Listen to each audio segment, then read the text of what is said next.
My latest recruit to my 400mm plane range is the P-51D Mustang.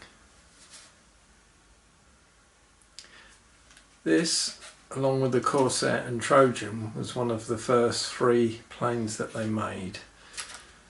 And then after that they released the P-40, the Spitfire and the Messerschmitt. And I've got those 3, P-40, Spitfire and the Messerschmitt. And I decided to get this. And very nice it is too. Now this is a slightly older design, so it doesn't have covers that you can remove to get to the servos and motor.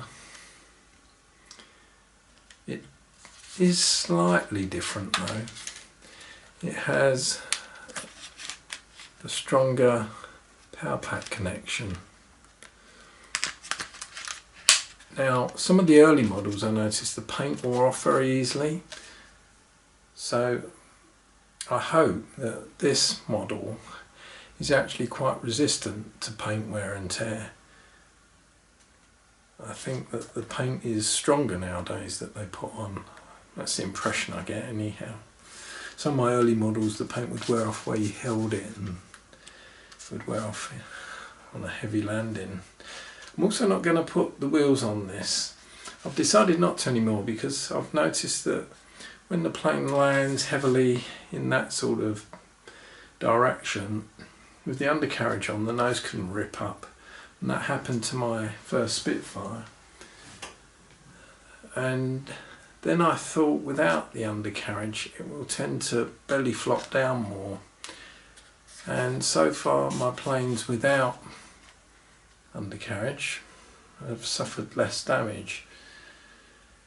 So this one I'm going to fly without undercarriage.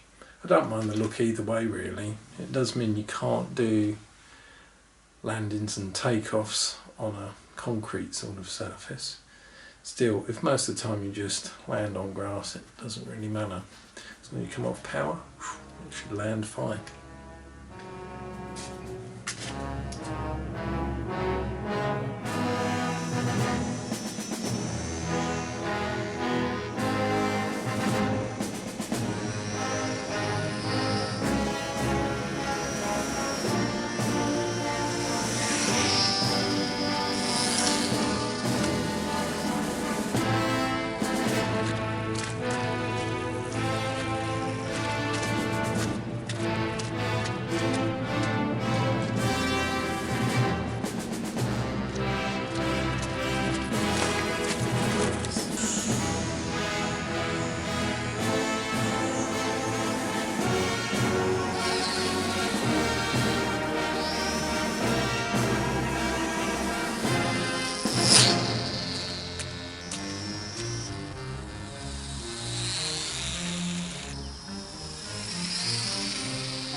Little flight.